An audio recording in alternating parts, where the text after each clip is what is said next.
Thank you guys for jumping on.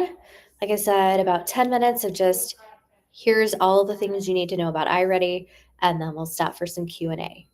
So first grade actually gets a pretty sweet deal.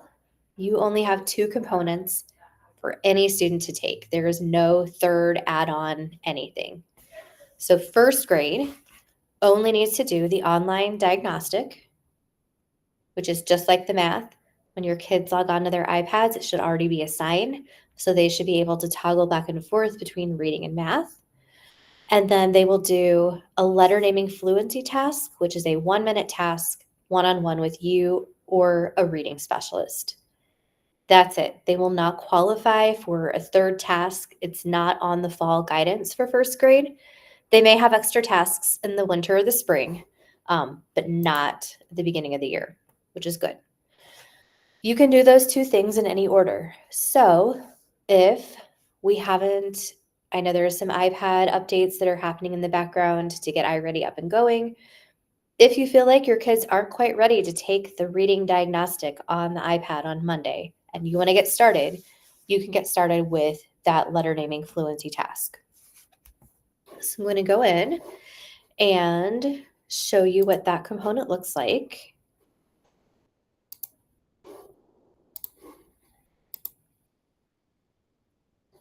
The diagnostic will look just like your math diagnostic has always looked. Your kids will need their headphones. It says it should take about 31 minutes.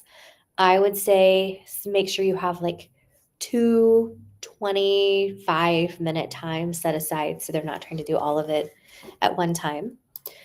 So when you're on your dashboard, to get to that letter naming fluency task, you're going to go to Assess and Teach, drop over to Assessment, and go to Literacy Tasks. I'm not sure that you're going to have to go through all of these drop-down steps because your kids are assigned to you, but just in case you do, it's pretty easy. You just find yourself. So I'm looking for a first grade teacher. Let me show you where it.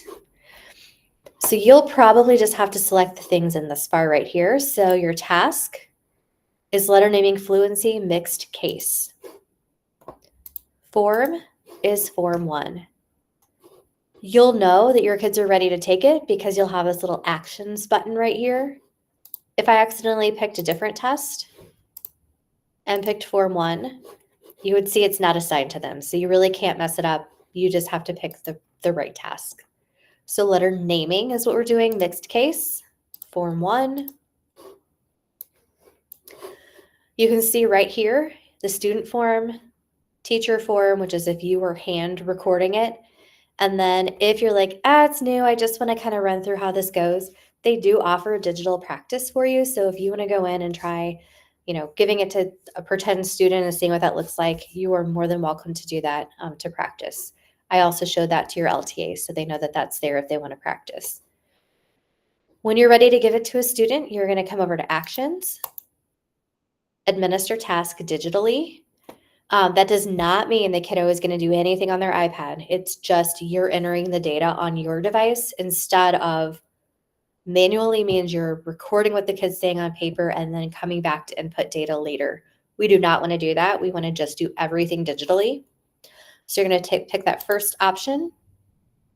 It gives you everything you need right here on the screen. So student materials again, step 1, preparing.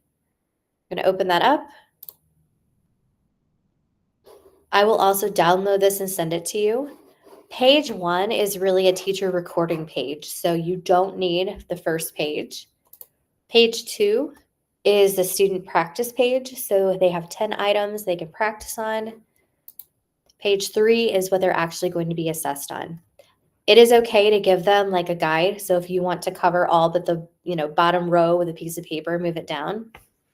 You are absolutely more than welcome to do that. We're not testing them on return sweep. We're testing them on how quickly they can name those letters of mixed case. Sorry, I didn't realize I didn't switch tabs. Here is what the student page looks like. Here's what that practice page looks like. For scoring, a few things. The kids will have 60 seconds to name as many letters as they can. Your magic number is they should know 37 or more of them within a minute. So kind of keep that number in the back of your mind.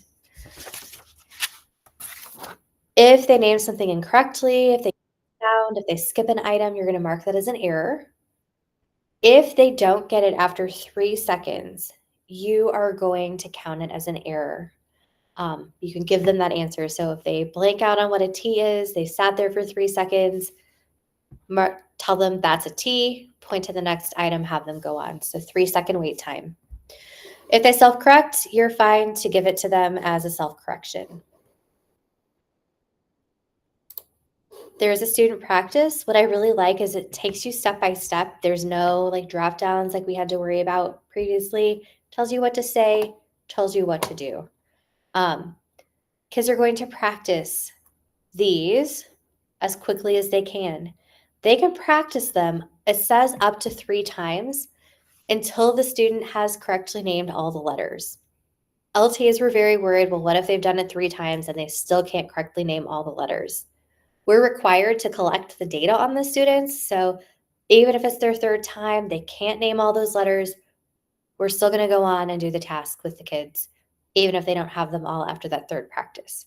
It's just they have up to 3 practice times to get it right. If they get them right the first time, you don't need to have them practice more than once. Then it tells you, here's how we practice. I'm going to say go, point to each letter. So here's what you say, here's what you do, exactly step by step. Task administration, you'll put that piece of paper in front of the student.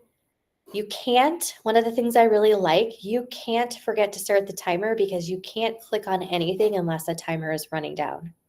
So once the timer starts, if they miss something, click it. If they correct it, then you can unclick it.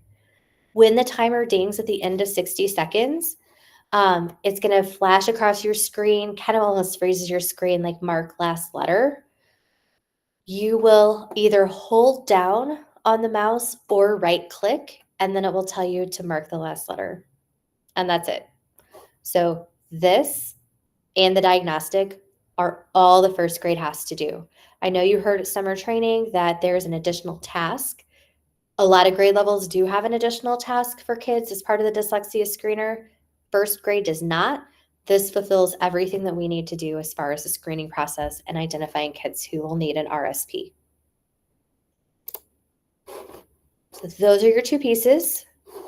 I'm going to stop recording and then open up if anybody has any questions.